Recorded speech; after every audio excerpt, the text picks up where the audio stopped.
We get started here in just a few minutes. Thank you, everybody, for joining today. We're going to start with going over a few brief slides, discuss some key points, and then we'll jump into the software, show you a little capability, what it can do, and we'll wrap up with a brief Q&A session.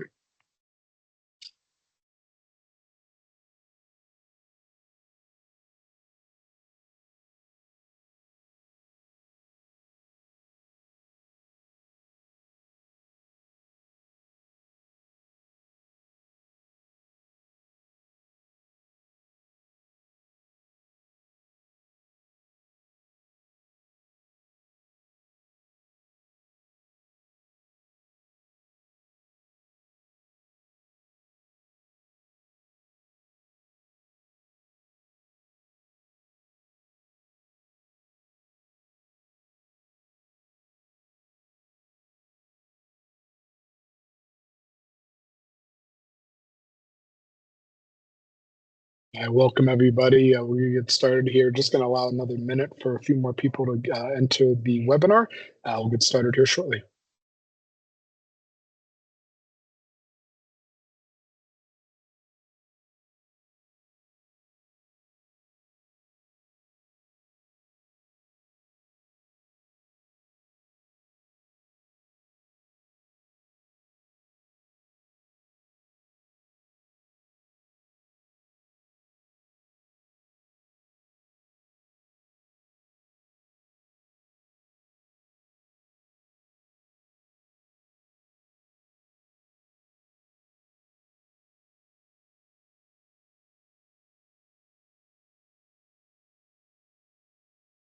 All right, we're going to go ahead and get started. Thank you, everybody, for joining today.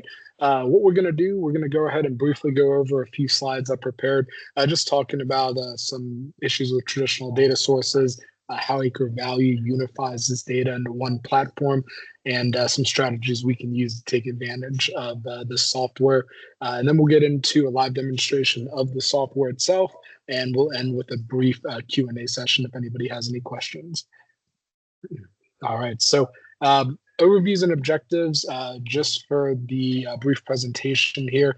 So this session is going to aim to demonstrate how data-driven site selection can significantly reduce environmental risk exposure and streamline project timelines. By leveraging comprehensive land intelligence, developers and others can identify potential compliance challenges before committing resources, ensuring smoother permitting processes, better alignment with sustainability goals. Now, the objectives of this webinar include highlighting the limitations of traditional data sources and showcasing how AcreValue provides a unified platform for parcel-level insights. We will discuss some practical strategies for integrating this accurate land data into your workflows, reducing risk, improving decision-making. But ultimately, this webinar empowers stakeholders to make more proactive, data-driven decisions that enhance compliance, reduce your cost, and promote some sustainable growth. So some challenges with traditional data sources. Traditional site selection processes, they often rely on fragmented and outdated data sources. That really creates a significant gap in environmental and compliance risk assessment. Parcel data typically dispersed across county records, each with varying formats and update frequencies. This really makes aggregation time-consuming and error-prone. Zoning information may be incomplete or inconsistently documented, leading to misinterpretation of land use restrictions. Environmental data sets, such as wetland maps, flood zone classifications, they're often siloed within federal or state agencies, requiring a lot more manual searches and cross-referencing. This lack of standard data or lack of integration forces developers to spend weeks compiling information, increasing the likelihood of overlooking critical constraints. For example, a parcel may appear suitable based on ownership and size, but it could contain hidden wetlands, conservation easements, and these kind of things can complicate development. These data gaps not only delay decision-making, but also elevate compliance risks, as projects may proceed without full awareness of regulatory obligations. Now, addressing these limitations requires a centralized platform that consolidates parcel, zoning, environmental, market data into a single accessible interface with standardized data across the nation. Such integration enables rapid screening of potential sites, That ensures that compliance considerations are factored into early stage planning and reducing the risk of costly surprises later in the project life cycle. Now, giving you some key elements of comprehensive land intelligence. So to me, accurate land insights, it really encompasses a broad range of data layers that collectively inform site selection and compliance risk management. At the core are verified parcel boundaries and ownership details, which provide clarity on legal control and acquisition feasibility. Zoning and land use overlays are essential for determining whether a parcel aligns with intended industrial or commercial purposes, avoiding conflicts with local ordinances.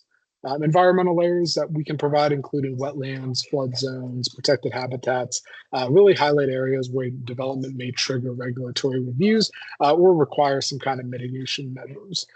Soil composition, slope, hydrology data inform engineering decisions, ensuring that sites are physically suitable for construction and long-term stability. Now, additional components such as easements, utility corridors, and infrastructure constraints can help to identify potential limitations on land use. And then where market activity and valuation trends offer insights into acquisition cost, investment potential, supporting financial planning. Now, by integrating these elements into a unified platform like AcreValue, developers can potentially their developers can perform holistic evaluations of candidate sites, balancing that regulatory compliance, environmental stewardship, and economic viability. This comprehensive approach, we think, not only reduces risk, but also accelerates project timelines by enabling informed decisions early in the development process. So you may ask how AcreValue enables this risk reduction. So as I've mentioned already a few times, we do provide a centralized platform that consolidates all that parcel, zoning, environmental, and market data into one interface, enabling rapid and accurate site screening. We have a nationwide data set of the lower 48, just excluding Alaska and Hawaii, and ensures consistency across jurisdictions, eliminating the need for manual aggregation of any county records. Now users can access verified ownership details, zoning classifications, and environmental overlays such as wetlands and flood zones with just a few clicks. Our platform also includes soil and hydrology data, supporting engineering assessments, and offers visibility into any easements or any infrastructure constraints that may affect development plans. Some of our market intelligence features, including recent sales, valuation trends, really assist in financial planning and stakeholder alignment. Now, AcreValue's workflow streamlines the entire site selection process, identifying potential areas, apply environmental and zoning filters, validate ownership, and export maps or reports for internal review. This approach, we think, reduces compliance risk by ensuring that all these critical factors are considered before committing any resources. Now, by integrating these capabilities, AcreValue empowers developers to make informed decisions quickly, minimizing delays and supporting sustainable industrial growth. This platform's efficiency translates into tangible benefits such as lower due diligence cost, faster permitting, and improved investor confidence. Now, last slide I want to go over before we jump into the software, just some advantages of data-driven site selection.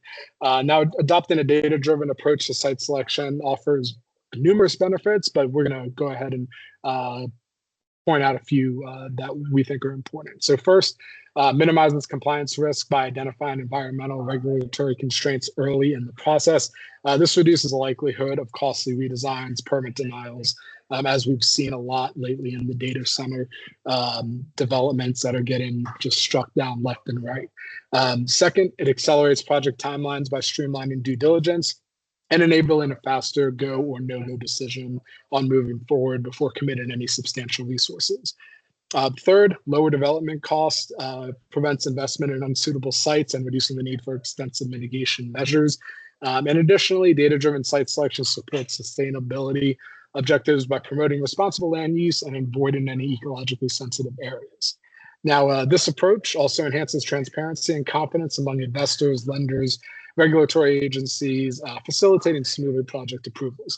By leveraging platforms like ours, AcreValue, organizations or individuals can integrate comprehensive land intelligence into their workflows, ensuring that you're going to hit all the compliance, environmental stewardship, and economic viability all in one address simultaneously. The next steps for attendees, we're going to go ahead and show you some of the software and go through a couple use cases on how people use this. If you could just hold briefly, I'm just going to share a different screen here. All right, so we're going to start at our homepage here. So this is AcreValue. This is our enterprise solution subscription level. So I'm going to show you everything that's included in our highest tier package. We do have some other smaller packages for business or personal use that I can answer any questions on after this webinar or get into individually if you have any specific questions on some of the limitations on our lower plans, but this is more meant for the business professional that will use this as a business resource on a daily or weekly basis. So a couple areas that we could start in, go to map, or we can jump into one of the actual individual maps, whether that be our parcel map, our sold land database, which goes back to 2014 with valuations, land for sale database. I'll hit all these when we explore the map.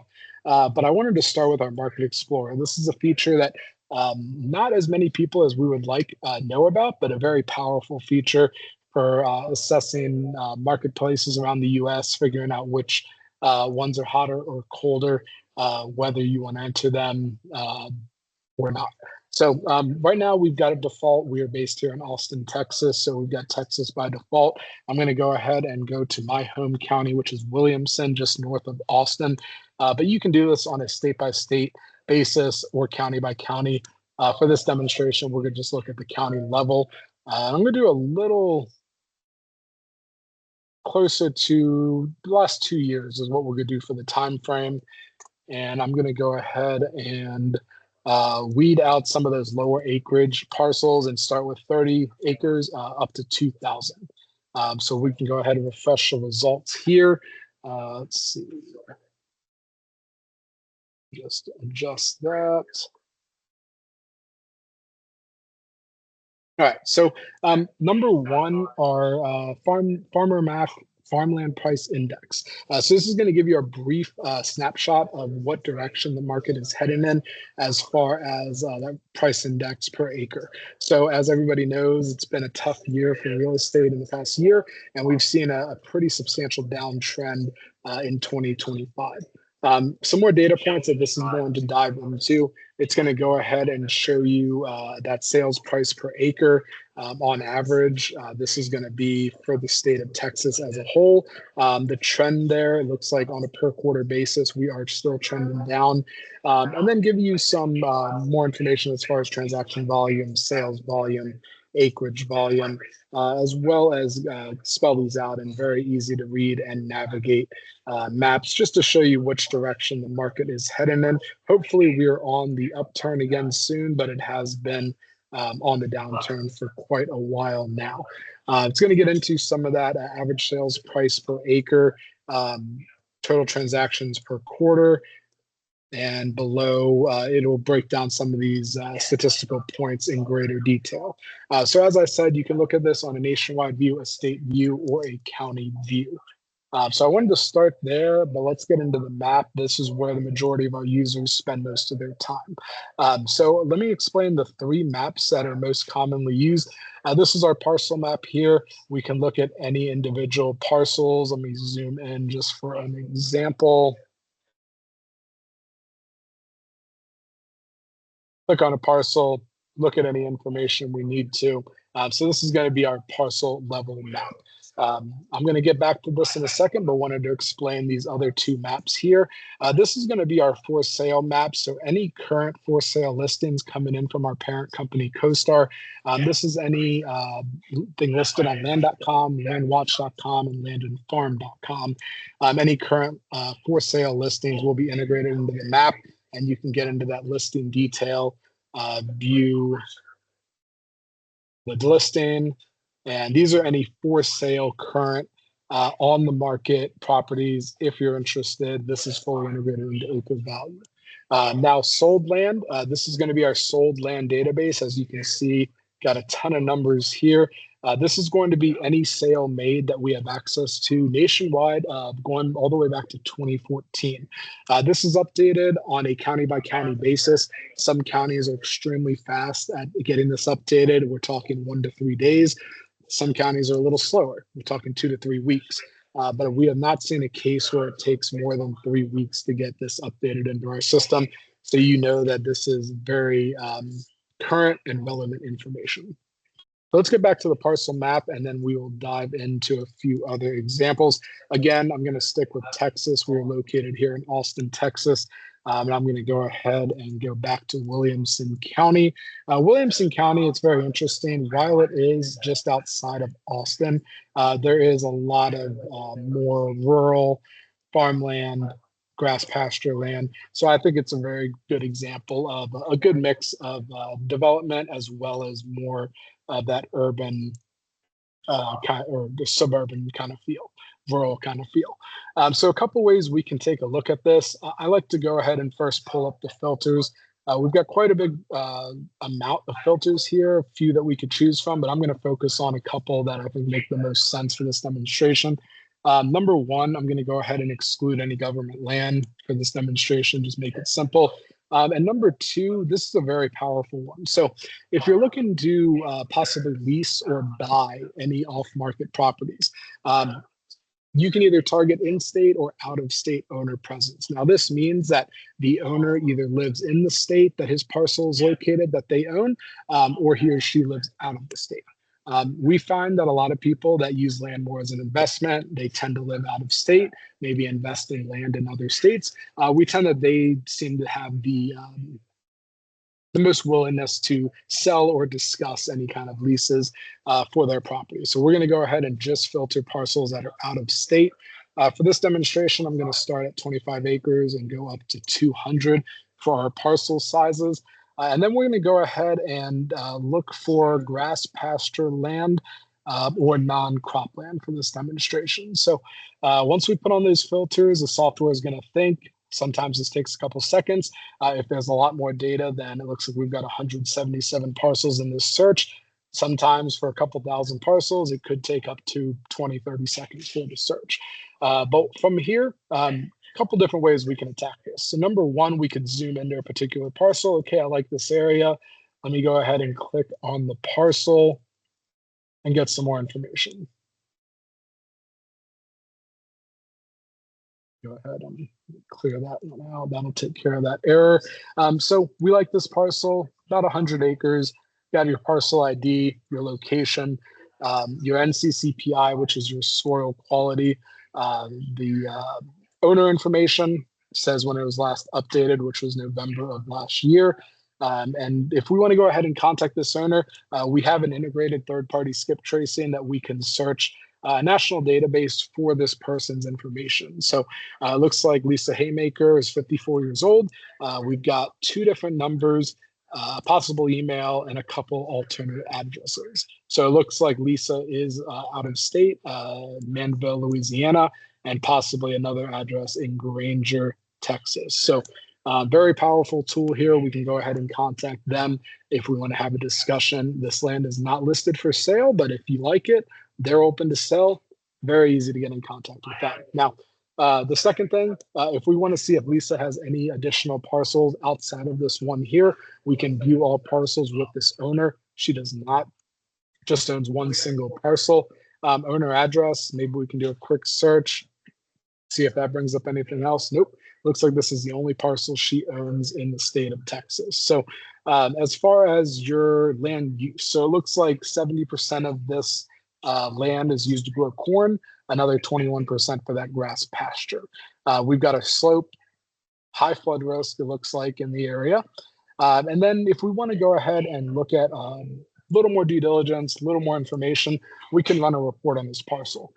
This usually takes no more than 5 or 10 seconds. So let's just let it think for a minute, and then we'll run through the key points in this parcel report. Now, for the business professional, this parcel report, we can customize it with your logo on it. So when we download it to a PDF, print it off, it looks like an official internal report. So as far as that soil quality, we're looking at a 45.8 on a 0 to 100 scale, and it's going to give you that county average as well. A few other physical attributes, annual precipitation in the area, GDD, total road frontage, and then as well as your lat long, Again, the slope, land use, 2025 land use was just released. We should have that updated here in the next couple of weeks. But we're going to go ahead and get into some sales comps. So our report will generate 4 sales comps. Now you can go ahead and filter these down to something that you may be wanting to constrain or limit it to. We've got a few filters here. I'm going to go ahead and reduce this to 50 miles.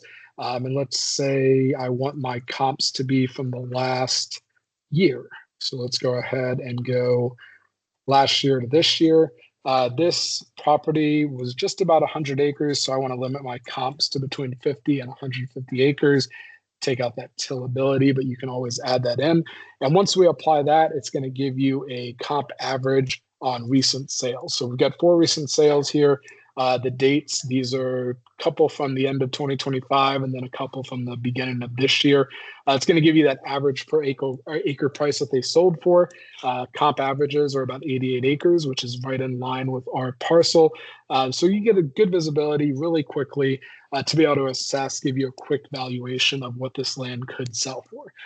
So to get into some environmental due diligence here, our next spot on the report is going to be our elevation. We're going to present this in a heat map, as you can see on the screen here. And over here to the left, it's going to break down what all this means. So from the red, it's going to be your higher points down into our lower points. And it looks like there may be some kind of maybe a dry creek running through there, but I'll get into exactly what that is here in a second. Not a lot of elevation change, going from 572 at the lowest in feet above sea level up to 628. Pretty standard for Central Texas here in the Hill Country. So as far as additional due diligence, we can see that vegetation-wise, what areas of the property are more fertile, higher NDVI, and which ones are lower. So it looks like around that possibly dry creek bed is going to be the most fertile. Makes sense. Next, soil survey. We're going to break down exactly the types of soils that are on here, a quick description, what percent of the field, and then that soil quality. So as you can see, as I pull these up in the lower right of this box, it is showing a 21.7 for that soil quality. And then in those more fertile areas, 51.5. So it's going to tell you the kind of soil, what percent of the field's it on, and exactly where on that field it is. Flood hazard, it had said that there was some increased flood hazard chance. I'm guessing when it rains, this creek bed is going to go ahead and fill up pretty quick. So it looks like there's a high flood risk through here and a minimal flood risk here. Crop history, as I said, 2025 will be up in the next couple of weeks, and 2020 will be dropping off. We'll give you a 5-year snapshot there. And you can quickly identify either through here, showing that majority corn and grass pasture are the main land uses for this area. But you can go ahead and click on any of these to tell you what is actually being grown there. Now, this is coming from the USDA NASS crop data layer. So you can go ahead and see the sorghum here. All this yellow is corn, and then developed open space. So it's going to identify anything else that are not crops, as far as woody wetlands, undeveloped space, developed open space, and grass pasture land. So quite a bit of information here. As you can see in our key, we've got quite a bit of information as far as crop cover or current land use. Finally, to wrap up, a couple more items. Our ownership tab is going to include the field, the last assessed value, the tax amount, your location, and again, brief legal description if needed. Any easements in the area, does not look like there are any easements here. And then finally, this is going to show you the surrounding radius. Let me go ahead and turn on all of these items so you can get a comprehensive view of what we're showing you here. Now, right now, this is limited to 5 miles, which is going to be the limit. I like to go ahead and drop it to 1 mile just to get an idea of what is directly around our target parcel, which is here in the middle. So any of these blue items here are going to be water bodies that are present. And if we go back to that 5-mile view, it's going to show you quite a bit more. Not a ton of items in the area, mostly water bodies, but you're going to see there is a transmission line here. Looks like Encore Electric Delivery owns that. Out here, there is an oil gas well. And then there is a substation right over here with another transmission line through here. So this is going to be, this green over here is a protected area. Now this can be anywhere from just a simple park to a, a complex, a federally managed area. And that is going to be the entirety of the report. You can go ahead and download this, send it by email. And like I said, we can get the your company's logo into the report, so it generates directly as a internal looking report. So we can do this for any parcel. We can do this for multiple parcels, whatever that looks like for your use case. Now, I wanted to go ahead and clear out Lisa's parcel here, and let's get back to our parcel view. Okay, we're just showing one parcel still. Let me go ahead and clear that.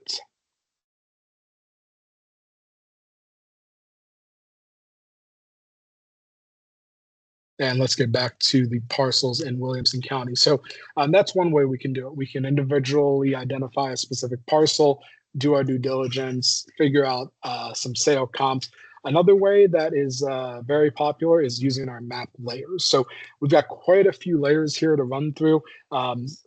We have them broken up into 3 distinct categories. Now, enthusiast data, this is going to be anything that is included in pretty much anything but our free plan. So our enthusiast plan, super limited information as far as sales comps, meant more for the everyday consumer, not the business professional. So enthusiast data is going to include any protected areas, which we could bring up here. And these layers are very powerful to tell you exactly, okay, maybe I want to stay away from some protected areas. Maybe I want to more target parcels in this area, but it's even more powerful if we combine them. So let's go ahead and put a FEMA flood zone layer on here. So it looks like very high flood risk in this area. We probably want to avoid these parcels here for any kind of development. And then we could go ahead and put on a building footprints layer. So this is very interesting. This is going to show you in these little yellow boxes any building footprints that are currently on the land. So as you know, we can probably tell these will get quite congested looking if you put on too many, but it can work very well in when you apply 1 or 2.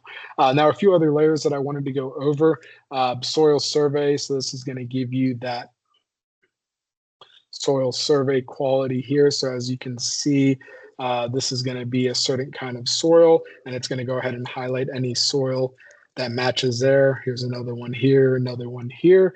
We've got our broadband coverage. So this is going to be fiber availability.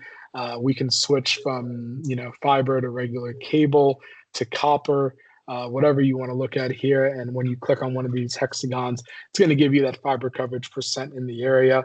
So data center developer, for example, obviously going to want to target a parcel that already has fiber availability. So we can go ahead and see that this will be a perfect one. Quite a bit of fiber coverage in this area. So that'd be a great one to target.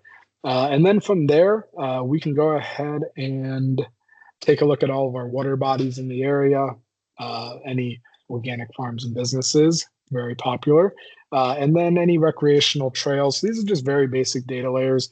As I move into the more business kind of oriented, commercial oriented layers, our commercial data is going to then reveal any remediation sites. So these are going to include brownfield, Superfund sites. Let's see if I can find one here.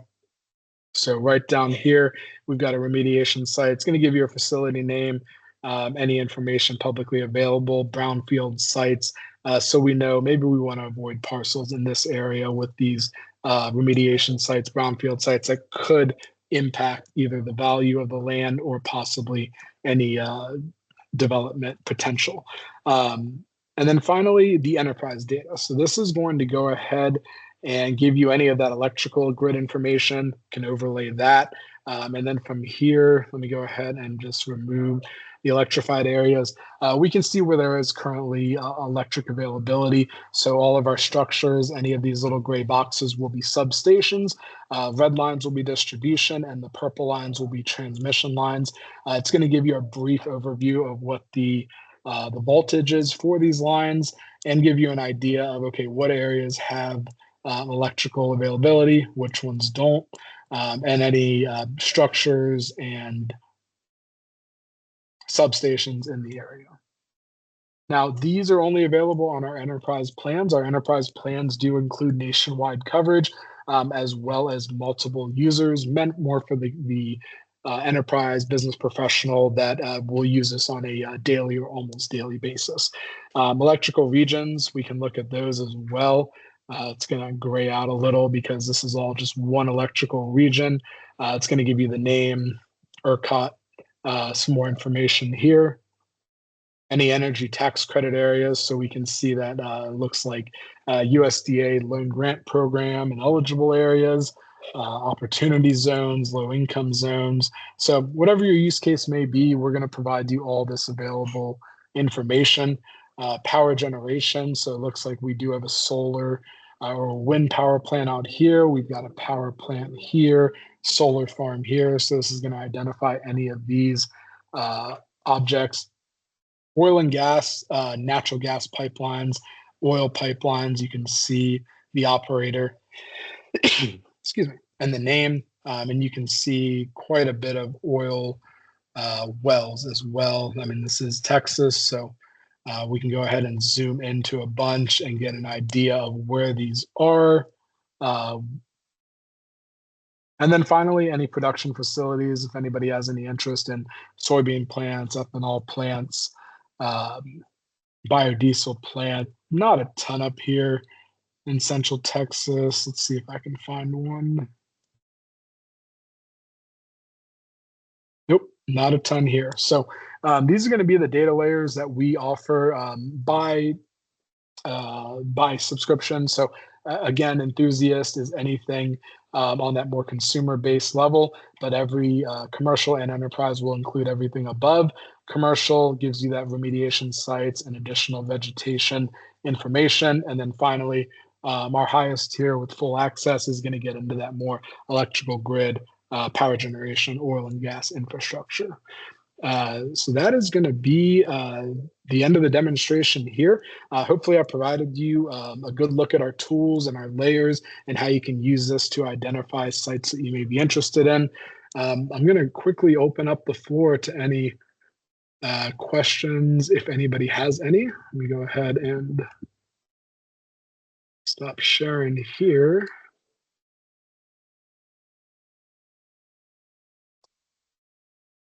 And if you open up the Q&A chat here, if anybody has any questions or wants me to show something specific that maybe didn't make sense or wanted me to go back over, please go ahead and comment in here. I will stay here for a few minutes and see if anybody has any questions. But otherwise, you'll get a follow-up email, everybody that joined today, of the recording here. And if you have any direct questions, please feel free to reach out to me personally.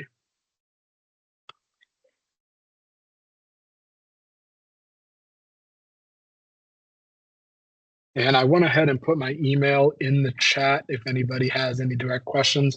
Like I said, please feel free to reach out.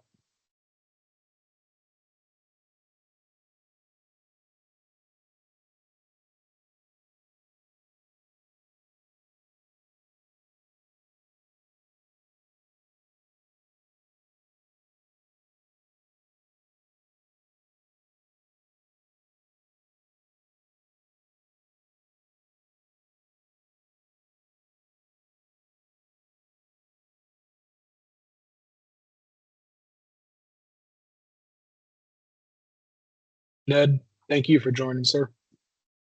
Really appreciate it.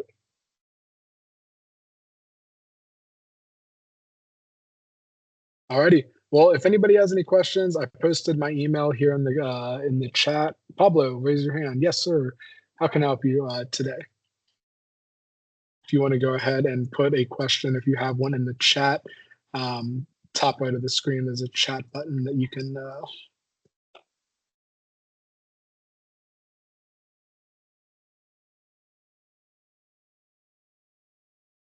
see. Pablo, if you want to unmute, if you have a microphone, I went ahead and unmuted you, so you can ask a question. I can't unmute myself. Okay, let's see. Can you try now, Pablo? I went ahead and updated that.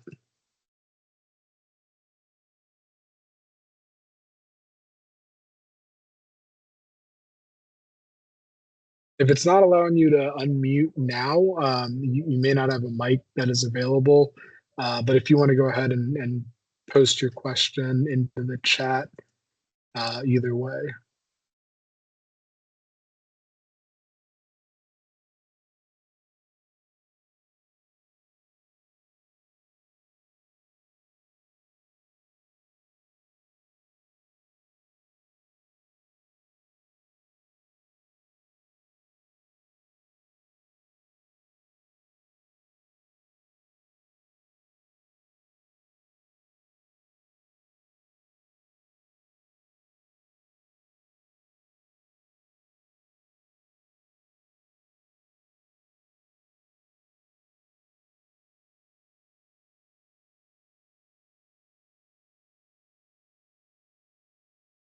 Pablo, if you can hear me, I apologize for the issue here. I disabled or enabled your mic. If you can unmute, we may be having some technical issues. I went ahead and put my direct work number into the chat. If you have a chance, I'm going to go ahead and jump off if anybody has any other questions. But if not, Pablo, just give me a call or send me a text and we can talk about what you need. Jennifer, thank you. Thank you so much for joining. All right, everybody. Pablo, you got my number in there. We've got my email. Please feel free to reach out and more than happy to talk you through anything we need to. Thanks, everybody.